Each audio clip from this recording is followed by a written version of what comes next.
Amém. Hoje a gente vai tratar do capítulo 38 e do capítulo 39 de Ezequiel. A gente está na continuação. Já trabalhamos capítulo 37, que talvez seja um dos capítulos mais famosos do Vale de Ossos Secos. Mas agora a gente vai na continuação. E eu vou ler numa versão um tanto quanto diferente, que ela é muito boa para devocional. Mas quando a gente vai fazer pesquisa, ela deixa um pouquinho a desejar. Mas ela serve bastante para a gente entender numa linguagem bem acessível o livro de Ezequiel, que tem muitas figuras de linguagem. Então você vai acompanhar na sua Bíblia, mas as nossas traduções vão estar bem diferentes, ok? Mas assim mesmo é possível tentar conectar. Então, aqueles que quiserem fazer isso, percebam a diferença. E aqueles que ficarem confusos demais, deixa quietinho e só escuta. Tá? Então, se você achar que embolou muito, só escuta, acompanha a leitura. Capítulo 38, então. A mensagem do Eterno veio a mim. Filho do homem, denuncie Gog, da terra de Magog, príncipe de Meseque e Tubal, profetize para ele. O Eterno, o Senhor, diz: ouça essa advertência, Gog, estou contra você, príncipe de Meseque e Tubal. Vou virá-lo de cabeça para baixo, espetar ganchos nas suas mandíbulas e arrastá-lo com todo o seu exército, seus cavalos, cavaleiros e armas. E todos esses escudos, couraças e espadas, guerreiros armados até os dentes, a Pérsia e a Etiópia e a Líbia estarão nas fileiras, igualmente bem armados. Também estarão ali Gomer e o seu exército, e Bet-Togarma, do norte, com seus exércitos. Muitas nações estarão contra você. Prepare-se para lutar, você e todos os reunidos ao seu redor. Assuma o comando e espere ordens. Depois de um longo tempo, você receberá as suas ordens. Num futuro distante, você chegará a uma terra que se recuperou de uma guerra devastadora. O povo reunido de muitas nações estará ali nas montanhas de Israel, que durante muito tempo estiveram devastadas. Esse povo foi trazido de volta depois de estar espalhado por muitas nações. E agora vive seguro e tranquilo. Você, com todas as tropas que conseguirá reunir, se levantará como uma tempestade e avançará sobre eles como nuvens cobrindo a terra. Mensagem do Eterno, Senhor. Nesse dia você começará a repensar as coisas e maquinar um plano perverso. Você dirá: invadirei uma terra sem defesas, atacarei um povo despreocupado que não desconfia de nada, que cuida apenas dos seus assuntos do seu dia a dia. Não há portas nas suas cidades, nem fechaduras nas portas. Por isso vai ser fácil saquear aquele povo. Vão invadir, conquistar e depois arrasar de novo com esta terra que ressurgiu das cinzas. Como esses exilados que retornaram e agora têm uma economia muito forte, lá no umbigo da terra. Sabá e Dedã e Tarsis, comerciantes de todos os lugares, para fazer um saque de Irão. Então, você abriu um novo mercado para despojos? Você fez que suas tropas enriquecessem rápido? Por isso, filho do homem, profetize, diga a Gog, mensagem do Eterno, Senhor. Depois que meu povo Israel estiver estabelecido com segurança, você decidirá atacá-lo. Avançará desde o norte, você e a multidão de exércitos, invadido com seus cavalos a terra do meu povo Israel. Como a ressaca que varre a terra, cobrindo a região como uma nuvem, no tempo certo. Vou liberar seu ataque contra a minha terra de uma forma tal que as nações me reconhecerão. E graças a você, Gog, as outras nações perceberão que mostrarei a minha santidade. Mensagem do Eterno, Senhor. Há muitos anos, quando falei por meio dos meus servos, os profetas de Israel, por não acaso não era de você que eu estava falando? Ano após ano, eles profetizaram que eu traria você contra eles. E quando esse dia chegar, Gog, você atacará a terra de Israel. É o decreto do Eterno, do Senhor. Minha ira entrará em erupção, alimentada por um zelo ardente. Digo a você que ela provocará um terremoto que fará tremer toda a terra de Israel. peixes, aves, animais selvagens, até formigas e besouros.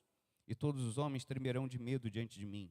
As montanhas derreterão e os muros vão desmoronar. Vou declarar guerra contra você, Gog. Decreto do Eterno, o Senhor. O resultado será Gog matando Gog nas montanhas de Israel. Gog estará mergulhado em juízo, doença, massacre, chuva torrencial, granizo e lava vulcânica, jorrando sobre você, engolindo suas tropas e o seu povo. E mostrarei a você como eu sou grande e como eu sou santo, e eu me tornarei conhecido em todo o mundo. Então você perceberá que eu sou o seu Deus. Às vezes algumas pessoas se surpreendem quando encontram violência na Bíblia. E sim, o fato, existe muita violência, principalmente no Antigo Testamento. Às vezes existe uma dificuldade de entender que a gente não está falando de um povo urbano que mora numa cidade, a gente está falando de um povo há milhares e milhares de anos que tudo era resolvido na espada. A gente está falando de um tempo onde a diplomacia ainda carece de muitas regras, carece de muitas conquistas ao longo da história. Então, estamos falando de um povo bélico. Todos os povos nessa era antiga são povos treinados na espada. E olhar para Israel de uma forma romântica, eu me lembro de uma certa vez falando sobre Davi, e a gente tem uma certa mania de olhar para Davi, não sei, pensar o Misael, né? Um cabelinho loirinho, né? Um cuticute, nada mais distante do Daniel da Bíblia. Então, o Daniel da Bíblia pega o Marcelo, junta com o Dani, com o Léo, com o Guga e multiplica por 10. É alguém acostumado a matar, sim ou não? O Marcelo olhou para mim com cara feia. Era só o Davi, não o Marcelo. Mas o Davi da Bíblia é alguém bélico, alguém que guerreia. E muitas vezes a gente olha para a Bíblia e a gente descasca essa violência. E é muito interessante perceber que mesmo dentro desse cenário de violência, Deus se comunica com as pessoas, independente de qual seja o sistema que essa pessoa vive.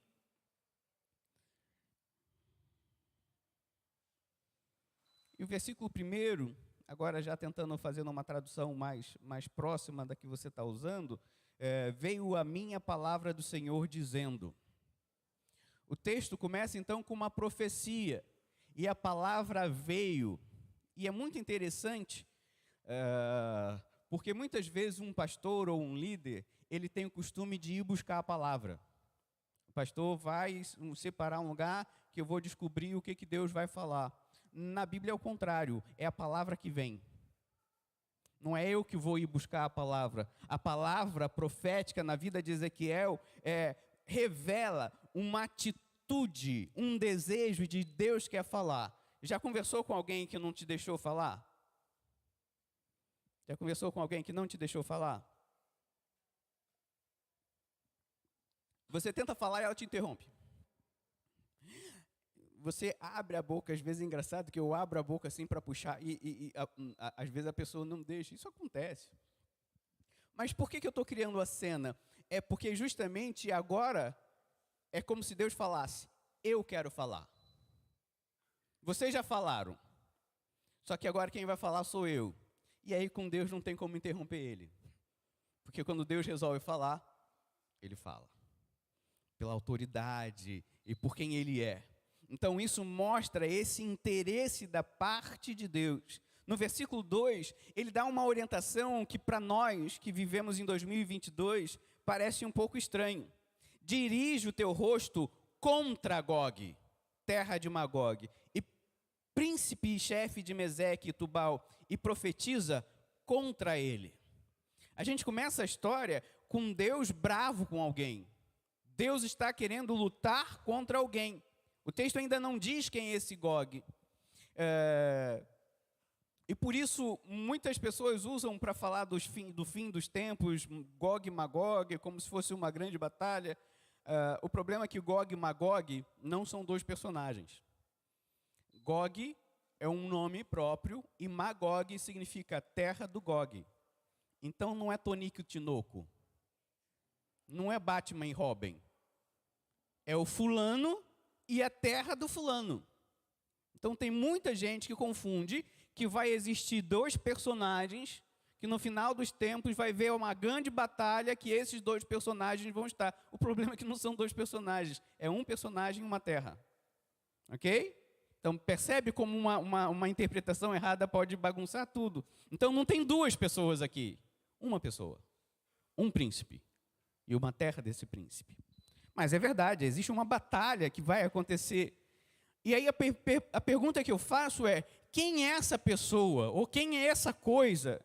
Quem é esse povo? Quem é essa terra que Deus se decide ir contra? Que Ele assume diante de todas as nações, eu estou em guerra contra vocês? Ou o que moveria o coração de Deus a entrar em guerra? Por que o Deus Todo-Poderoso guerrearia com alguém? Versículo 3, diz o Senhor Deus, eis que eu sou contra ti, ó Gog, príncipe, chefe de Meseque e de Tubal. Isso é uma afirmação um pouco difícil de ouvir, escutar que Deus é contra você. Olha só, Deus tem um recado para você e o recado é que Ele é contra você. Isso deveria assustar, sim ou não?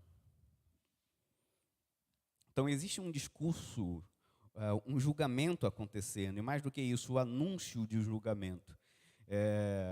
Então, existem muitas teorias para tentar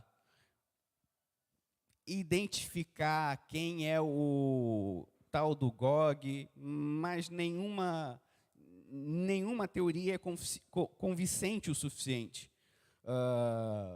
Mas seja como for, a gente está falando de uma batalha contra Israel, porque esse tal de Gog resolveu invadir Israel num tempo posterior a Ezequiel. Por que isso é importante? A gente vai chegar lá. A gente está na história de Ezequiel, e Ezequiel está exilado na Babilônia. Nabucodonosor era o grande imperador de toda essa época. E Ezequiel, então, enxerga um tempo onde o povo teria voltado para casa, que o povo estaria em paz, e nesse tempo viria uma nação, e o Gog seria esse príncipe, e essas nações se reuniriam para atacar Israel. E esse exército é extraordinariamente grande. E ele ainda fala para Ezequiel, no capítulo 39, de uma forma muito interessante. Não é só vocês que estão exilados. Eu vou reunir todo mundo que faz parte do povo chamado Israel. O reino do norte já havia sido dissipado há mais de 130 anos atrás.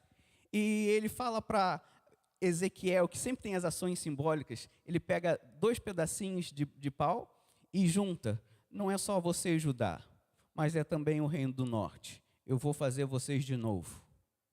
Então essa profecia aponta para um futuro onde todo Israel vai estar reunido e um povo liderado por tal do Gog vai vir contra Israel. Qual é o problema? Na história de Israel, nunca houve um Gog que enfrentou Israel. 2 possibilidades. Primeiro, Ezequiel errou. Segunda possibilidade, esse Gog ainda vai vir. Se você acredita na Bíblia, Ezequiel não errou. Se você tem dúvida na Bíblia, então Ezequiel estava confuso. Eu, de uma forma muito simples, eu acredito que a palavra de Deus é viva, verdadeira e eficaz.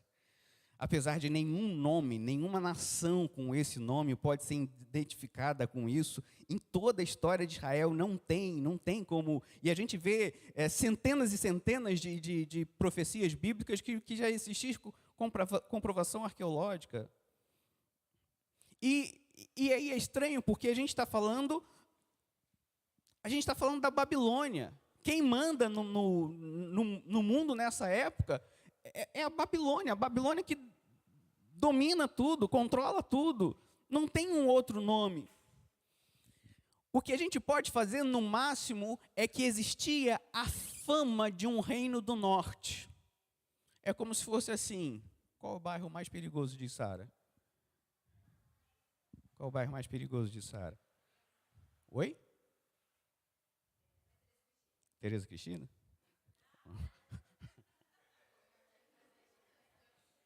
Quem falou foi a mãe do ano, então ela está certa. A mamãe do ano falou, está falado. Então, a Tereza Cristina, porque pouco importa na ilustração. É como se a gente vivesse num lugar seguros, tem um chefe, mas a gente sabe que lá na Tereza Cristina, os camaradas são maus. É melhor não ir lá não, porque se você for lá, os caras vão te pegar. A relação é muito próxima disso. Na Babilônia, quem manda na Babilônia? Quem manda na Babilônia? Nabucodonosor. Só que eu ouvi falar que lá no norte tem um tal de Gog. E esse cara, eu me lembro de algumas histórias do Rio de Janeiro que tinha um traficante chamado Geladeira. E o Geladeira vinha, rapaz, pode esquecer. E o tal de Geladeira ficou famoso durante um tempo. Então, é sobre essa fama. A fama de alguém que podia mudar tudo, mas que esse alguém está longe. Então, é melhor que ele fique longe. Então, existe essa projeção que no futuro a gente vai lidar com ele. Hoje a gente enfrenta Nabucodonosor, mas vai chegar um dia que a gente vai enfrentar o Geladeira. Entendeu a comparação? Okay? Hoje é Nabucodonosor. Depois vai ser o tal do Gog. E a descrição do texto é muito interessante, porque Deus relata uma nação com enormes recursos militares, bem vestidos, bem armados, preparados para invadir, montados em cavalos, dirigindo aquelas parelhas de carros, né? Os cavalos puxam escudos, espadas. A ideia de um exército de guerra, assim, com uma capacidade extraordinária, super equipado. E aí o texto faz uma surpresa, porque esse exército já é capaz de ganhar qualquer um. E Deus fala que ele vai ter a ajuda de mais 6 nações, ou seja, são 7 nações contra Israel. 7 nações contra Israel. Gog já é o super pau exército, só que junto com Gog vai vir mais 6 nações. E essas nações envolvidas são apresentadas com uma característica meio de comerciantes, como fossem mercadores ou gente que quer tirar vantagem com a guerra. Ok? Gente que quer, não vai porque está bonzinho, mas quando for, vai ajudar na batalha, e depois que Gog ganhar, ele vai lucrar com os despojos da guerra. É isso que o texto está querendo dizer. Então, são 7 povos. Só para relacionar,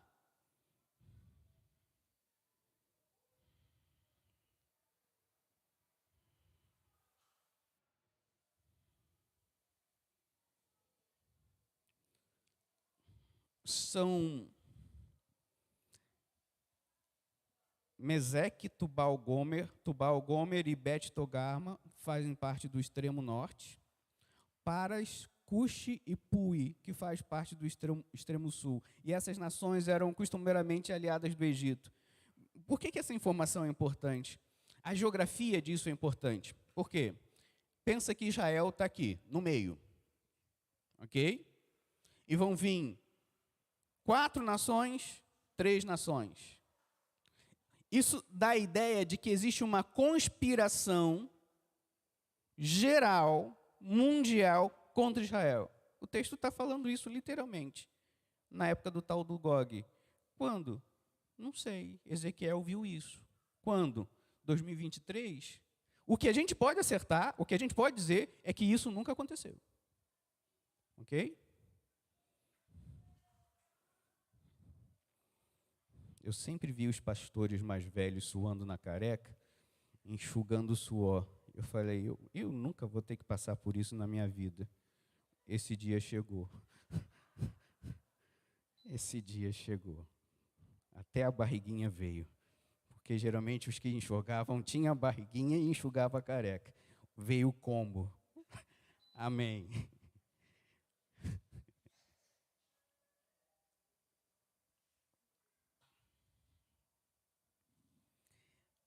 Será então que a Bíblia é conspiracionista? A questão não é essa, gente. A questão é, se você crê que na Bíblia existem profecias, a gente precisa ficar ligado, porque o importante da profecia não é tanto o tempo, mas o conteúdo. Quem se preocupa com a questão temporal na profecia tende a fazer bagunça. Quem fica preso na questão temporal de uma profecia tende a não estar preparado para enfrentar os dilemas. E o que o Gog fez? Vamos tentar descobrir aqui, versículo 10 até o versículo 13. O que esse homem fez para despertar a ira de Deus? E acontecerá naquele dia que subirão palavras no teu coração e maquinarás um mau desígnio e dirás, subirei contra a terra das aldeias não muradas e virei contra os que estão em repouso, que habitam seguros, e todos eles habitam sem muro, e não têm ferrolhos nem portas, a fim de tomar o despojo para arrebatar a presa. A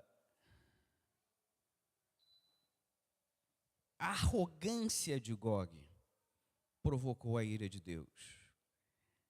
A postura desafiadora de Gog provocou uma resposta, como, sabe quando você está numa discussão e às vezes você resolve ficar quieto?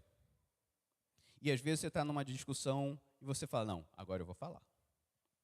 E às vezes nem sempre a gente acerta, porque às vezes é para você ficar quieto e você fala. E às vezes é para você falar e você fica quieto. Quem já se embananou nessa relação? É fácil a gente se perder. Tem momentos onde você tem que ficar quieto e deixar para lá. E eu já contei uma triste testemunho. Eu sou normalmente incrivelmente calmo, mas esse dia eu estava viajando com o Miguel. E eu parei no restaurante do Boi com ele. Todo mundo conhece o restaurante do Boi? E aí eu entrei na fila, e eu estou na fila, e tem uma placa escrito assim, depois desse tal pedaço, a circulação interna é livre, estava escrito.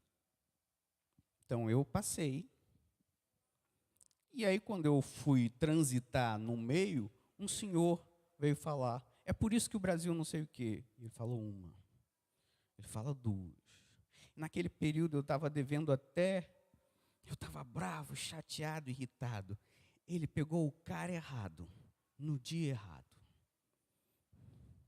E eu falei, é mesmo, por isso que o Brasil não está assim. Uma pessoa dessa idade não sabe ler uma placa escrito desse tamanho. Falei, mas eu tinha que ter ficado quieto, né? Mas eu não consegui. E ele começou a bater boca, mas assim, eu tenho um argumento. Tem uma coisa que eu sei é responder. Eu passo a vida pensando. E nessa hora eu olho para o Miguel, cadê o Miguel? Sumiu. O Miguel sumiu. E eu fiquei discutindo com o velho por causa de uma fila. Depois eu sentei no carro.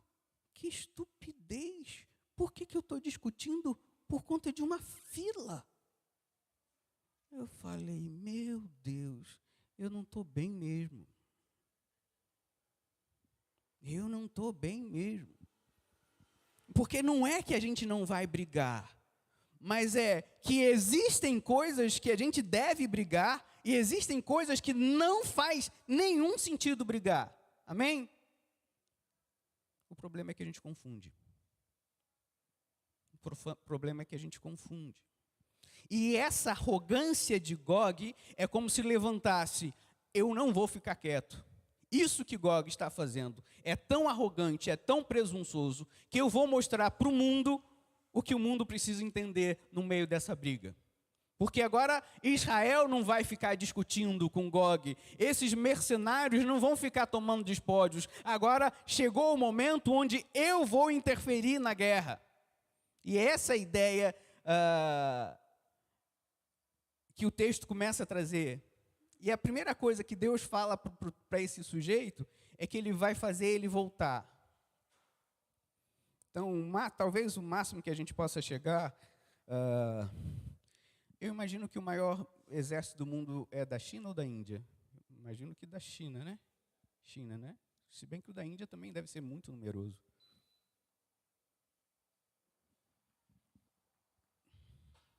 É claro que é proporcionalmente, né, gente?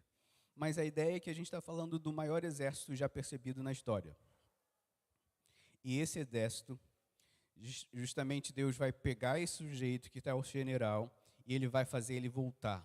E essa palavra, fazer voltar, no hebraico isso tem uma sensação, uma imagem, que é muito característica. É como se alguém montasse num cavalo e puxasse a rédea e o cavalo fica girando. Né? Não sei se o Beto Carreiro ele só empina, né? Mas essa ideia não é de empinar, é que ele puxa e o cavalo fica rodando assim, ou seja, é alguém que tem um controle total do animal na mão. Então Deus está falando assim, você acha que você tem o exército mais poderoso do mundo, mas eu vou domar você como um cavaleiro doma um cavalo. E vou fazer você voltar do lugar que você veio. Depois dessa imagem do cavalo, ele usa a ideia de anzóis. Eu vou colocar um anzol na sua mandíbula e eu vou puxar você de volta. Então, no meio de toda essa ferocidade, dessa batalha, Deus resolveu, eu vou brigar. E essa questão que é importante para a gente meditar nessa noite. Qual é a batalha que Deus diz, eu vou lutar? Porque Deus não é como o pastor Léo que discute com um velhinho numa fila. Porque quando Deus resolve entrar numa luta, essa luta é santa e justa. Porque Deus não perde a cabeça. Deus não se confunde o momento de entrar numa disputa. Deus sabe exatamente a hora que ele começa uma briga. E ele sabe que se ele entrar na briga, ele vai vencer. E aí eu tenho que perguntar, que tipo de batalha, ou que tipo de guerra Deus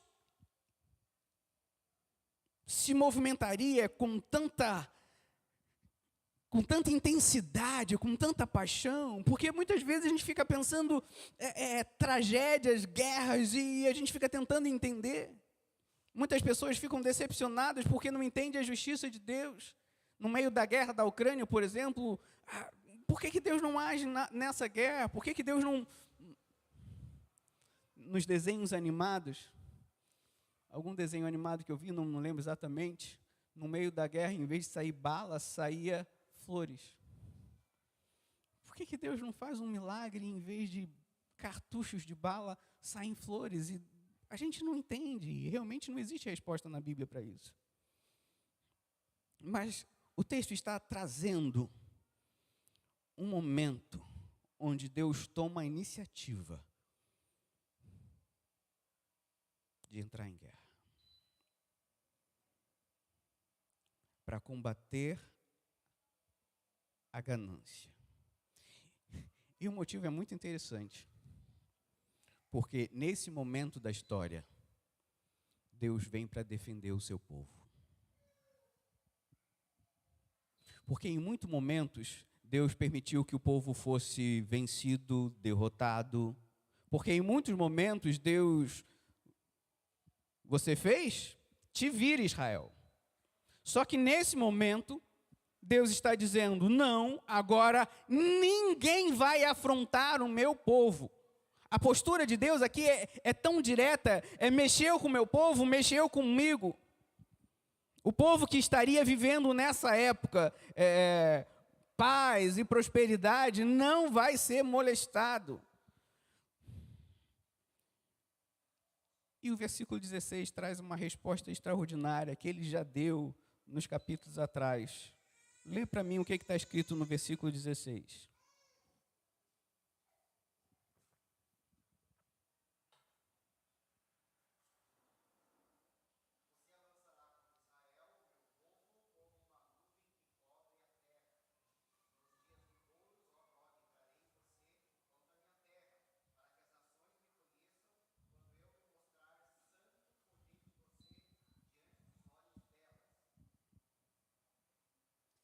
E é muito interessante, é como se as palavras no hebraico elas trazem uma rixa um pouco mais forte.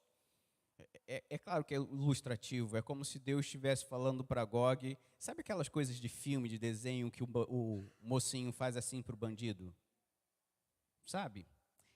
O texto tem isso. O hebraico, o verbo, o jeito que as preposições se ajuntam, é como se Deus tivesse: você quer guerra? Vem, Gog. Ok? Então, e ele traz essa explicação para a gente. Vocês vão vir contra o meu povo, mas nesse dia vai acontecer, quando eu houver santificado em ti, diante dos seus olhos, os gentios vão me conhecer. E aí o texto revela então a motivação de Deus entrar numa guerra. Porque o objetivo dessa guerra é que, enquanto Israel estivesse na guerra, obviamente Gog ia perder, mas todos os povos iam conhecer o verdadeiro Deus, o único Deus, o Deus de Israel. Esse é o motivo de Deus entrar numa briga. Vamos voltar? Qual o motivo de Deus entrar? Porque nessa briga, todo mundo vai conhecer quem é Deus. E todo mundo vai conhecer quem é Deus na vida do povo e na forma que Deus vai defender o seu povo. Versículo 17. E Deus faz a provocação: não é você aquele que os profetas antigos já disseram e que profetizaram aos largos anos?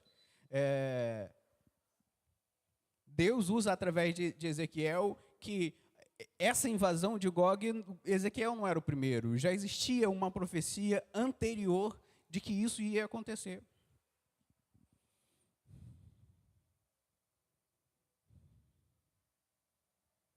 Versículo 23. Eu me engrandecerei e me santificarei e me darei conhecer aos olhos de muitas nações e saberão que eu sou o Senhor. Eu vou repetir. Eu me engrandecerei e me santificarei, e me darei conhecer aos olhos de muitas nações, e saberão que eu sou o Senhor. E agora eu quero fazer as reflexões, trazendo isso para a nossa realidade. A gente está falando de uma batalha no futuro, que não aconteceu, vindo sobre Israel, e existem desdobramentos. Agora, a igreja é o novo Israel? Ou isso diz só respeito à velha Israel? Eu particularmente acredito que agora Israel está no passado. Nós somos o verdadeiro Israel de Deus hoje. Então, penso, mas não vou entrar na discussão, que a verdadeira interpretação para Ezequiel é essa conspiração contra o povo de Deus. Simples assim. Em que tempo? Não sei. Ah, pastor, estou arrepiado, é agora que está acontecendo isso. É o fulano, é o anticristo, é a besta. Calma, calma, calma. Não vamos tão longe. Mas o texto está falando disso. Ah, é o político. Calma. Mas o texto está falando disso. De que os reinos do norte e os reinos do sul vão vir contra Israel. E nesse momento, Deus vai permitir a guerra. E quando Deus permite a guerra, é para que todos os povos saibam que Ele é Deus. E por que eu estou pensando nesse texto? A gente está perto de uma eleição acontecer. E eu já vi alguns pastores falando que no final da eleição, talvez muitas igrejas vão ter que passar por reconciliação. Por quê? Porque muitas igrejas estão divididas. Não é uma nem duas. A igreja de dezembro, seja qual for o resultado, vai ser uma igreja ferida. Não depende do resultado. A igreja do final do ano, do início do ano, será uma igreja com muitas marcas, de vencedores e perdedores. E eu não estou aqui para dizer política, eu, ao contrário do que a maioria das pessoas, eu acho que o brasileiro ainda não entendeu sobre política e a gente está longe de ter uma maturidade sobre isso, mas a grande questão não é essa. A minha função é ensinar a Constituição do Brasil. Não, a minha função é ensinar a palavra de Deus. Ok? Então, a Bíblia fala de uma maneira muito clara desse momento e a forma que Deus permite uma batalha extraordinária. E agora imagina Israel nesse momento, o texto diz que é um povo sem armas, é um povo que não pode se defender, é um povo que não sabe se defender, e nesse tempo onde não se tem essas possibilidades de defender, vem o reino de Gog com mais 6 inimigos terríveis, abutres, comerciantes, para destruir Israel. Os que têm imaginação mais fértil, dá para fazer tanta analogia do que a gente está vivendo agora. Mas eu vou deixar isso com você. E a minha preocupação é conversar. Você está com medo de que um dos 2 candidatos ganhe? A maioria de nós está. Mas eu quero te lembrar uma coisa. O Deus da Bíblia não impediu a batalha. Ele deixou a batalha acontecer, para que dentro da batalha ele santificasse o seu nome, para que todos os povos soubessem que ele é Deus. E é isso que a gente precisa saber nos dias que vão vir por agora. A batalha pode se romper. E todos os tipos de batalha, as psicológicas, entre as famílias, entre os grupos de WhatsApp, pessoas que são excluídas, pessoas que entram, pessoas que voltam. E como eu falei, a igreja vai estar deslacerada. É filho deixando de falar com o pai, e etc, etc. Apesar de ter a minha posição muito estabelecida, eu queria que a gente, talvez no próximo sábado, a gente separasse um tempo para a gente orar pela nação, pelas eleições. É uma coisa que me preocupa muito. Eu não peço que vocês não se posicionem. E uma das marcas do batista é que cada batista fala por si. Não existe essa história de um batista falando em nome de todos. Porque uma das consciências do batista é a liberdade de consciência. Eu sou livre para pensar. Eu sou livre para responder por mim mesmo. Inclusive na hora que eu vou votar. Isso significa que se eu não quiser, eu não tenho que falar meu voto para o pastor, para o meu irmão, para ninguém, porque o voto é meu. Ok? Isso é um princípio batista.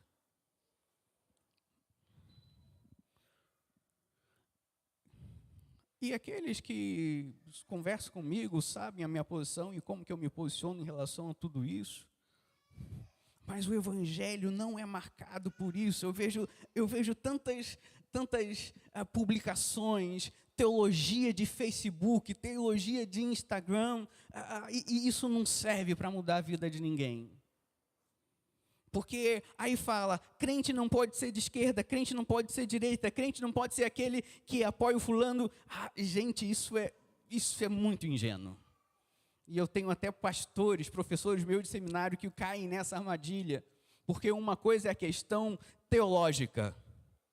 Ou seja, é a conceituação de fé que você tem, e o conceito de fé que você fala, isso é incompatível com isso. Ou seja, isso é um discurso teológico.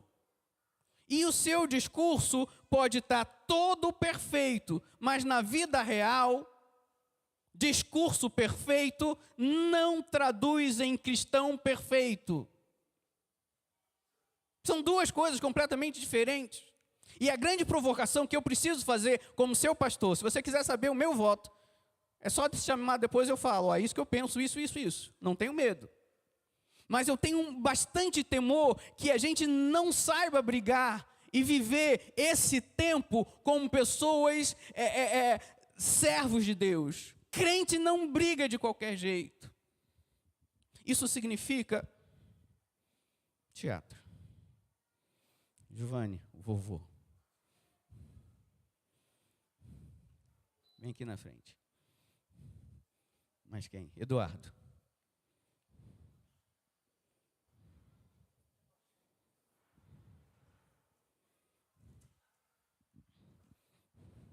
Pedi para alguém trazer um pouquinho de água para mim que eu estou...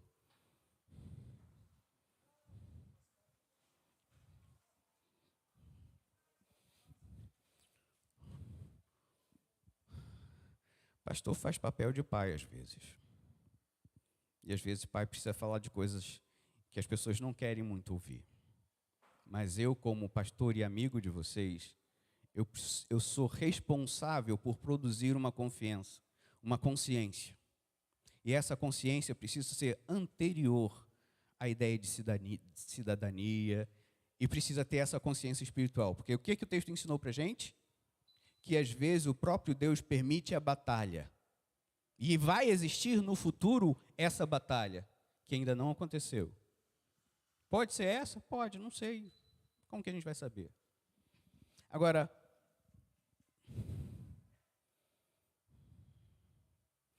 imagina que o Juva é um bolsonarista roxo.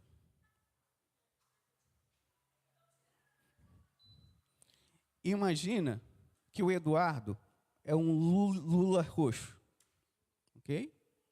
Lulista. O que eu falei? Luloso?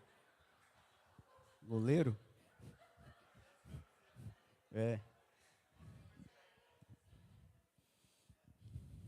A minha questão é simples. Porque a gente fala, crente não pode fazer isso. Crente não pode pegar uma espada e cortar a orelha do outro. Pode. Mas Pedro fez. Crente não pode negar a Jesus várias vezes. Pode. Mas Pedro fez. Crente não pode ser covarde e na hora mais importante de Jesus Cristo, só foi João enquanto ele estava sendo crucificado. Crente não pode ser covarde, pode. E onde estavam os apóstolos? Todos os apóstolos foram covardes. Então, crente é covarde? Sim, muitas vezes. Crente nega Jesus? Sim, muitas vezes. Então, esse conceito, insisto, está teologicamente equivocado. Discurso teológico, prática teológica. Então, agora, imagina, Juva, consegue sentar no chão? Se não conseguir, pega uma cadeira lá, ou ali na bateria. Isso. Cena 1. O Eduardo sai de casa. Lindo, faceiro. E passa, encontra o bolsonarista aberto, esguichando sangue. Ok? E aí ele com um bottom do Bolsonaro e ele com um bottom do Lula. E ele gritando, Lula, ladrão, seu lugar é na prisão. Aí o Eduardo passa, Bolsonaro, cospe, e vai embora. Cena 2, vai lá, sua vez.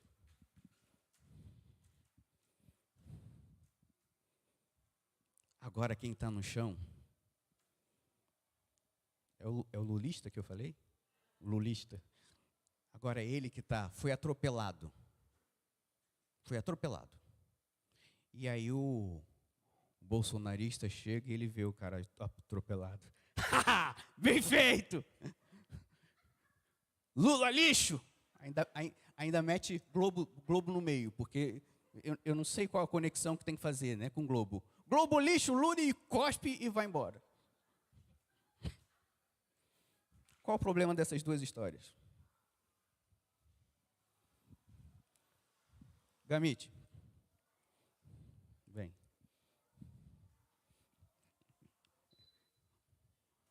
Senta aqui do lado dele. Ele é o padre Kelmon.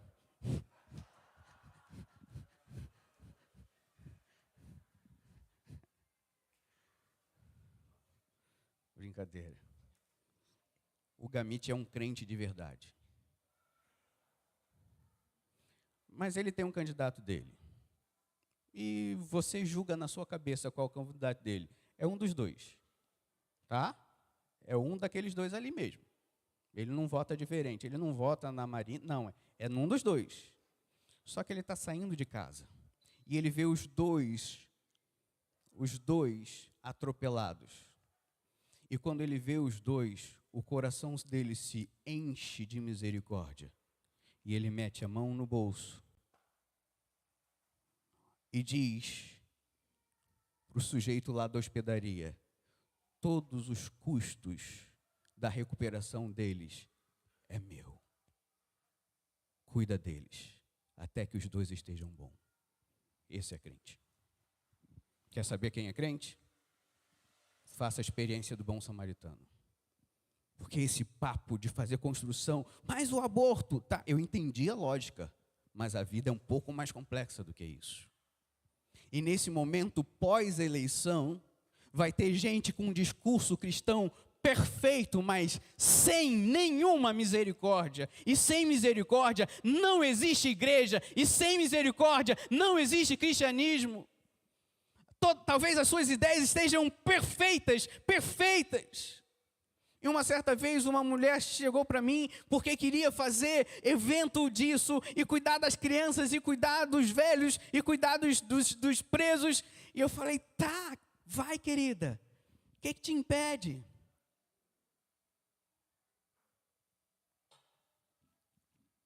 E aí conversa vai, conversa vem. Ela se sentia travada para fazer algumas coisas. Em um certo momento eu perguntei, você tem misericórdia por essas pessoas? Ela parou e disse, não. Aí eu disse, essa é a resposta, porque você ainda não fez nada. Porque você só vai fazer alguma coisa quando você tiver misericórdia de Deus no seu coração. Se você não tiver misericórdia, você não vai ajudar as crianças, você não vai ajudar os velhos, você não vai ajudar. Nossa igreja no Brasil, ela vai ser abatida de qualquer forma. Nós vamos sair dessa eleição feridos, mas não significa que sairemos derrotados. Nós vamos sair feridos dessas eleições, mas não significa que nós sairemos derrotados.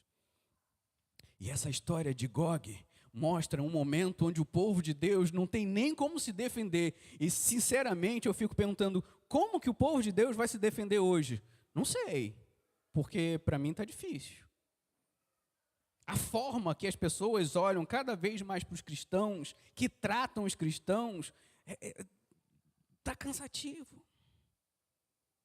Mas eu preciso também pedir, inclusive, nos nossos grupos e etc, porque e se pessoas desses partidos diferentes chegarem na igreja, como que a gente vai receber essas pessoas se a gente não sabe ter misericórdia?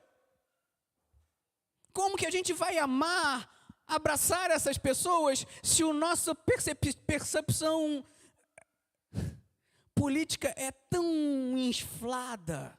E aí eu fico falando, querido, você que é bolsonarista, se você não sabe amar um lulista, eu quero ver quando os muçulmanos se multiplicarem aos montes pelo Brasil. E muçulmano, ele não fala, ele não ameaça, ele corta a cabeça. Se a gente está com dificuldade para amar o bolsonarista porque ele é mais direto e arrogante, quando vier Gog,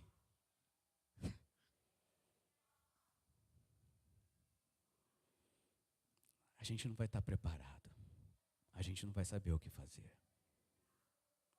Eu não sei se você entendeu, mas eu não estou pregando sobre política. Eu estou pregando sobre o coração do crente.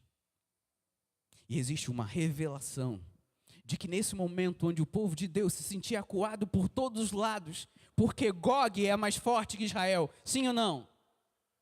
Gog é infinitamente mais forte que Israel, e nesse momento Deus fica indignado, e ele se levanta contra Gog, e ele diz: todas as nações vão conhecer o meu nome, e o meu nome vai ser santificado através de vocês. Queridos, pode descer. Isso é o fim da nossa reflexão de hoje. A questão é hoje, e eu creio nisso, como alguém chamado para viver esse tempo. O que Deus espera de 2022 da Igreja Batista de Içara é que no meio dessa batalha, o Brasil conheça o verdadeiro nome do Senhor Jesus Cristo. Através das nossas batalhas, das nossas dores, das nossas diferenças, das nossas incompetências, nós teremos uma igreja dividida, e dependendo dos resultados, a gente pode continuar e prosperar, e dependendo do resultado, a gente pode ir ladeira abaixo. Mas qual é a minha principal? E qual deve ser a principal preocupação do cristão? É que o nome de Deus se faça conhecido.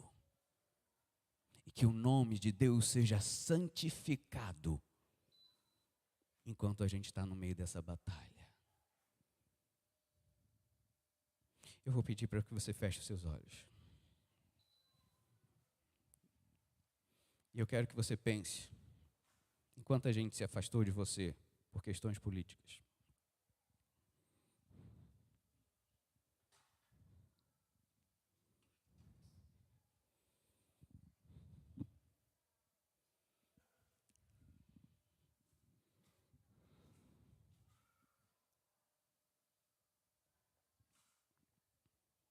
Mas eu também vou pedir que você imagine o exército de Gog marchando contra você e a sua casa. E você sabendo que você não tem nenhuma chance contra. Mas você descansando na provisão de Deus, que Gog vai destruir Gog.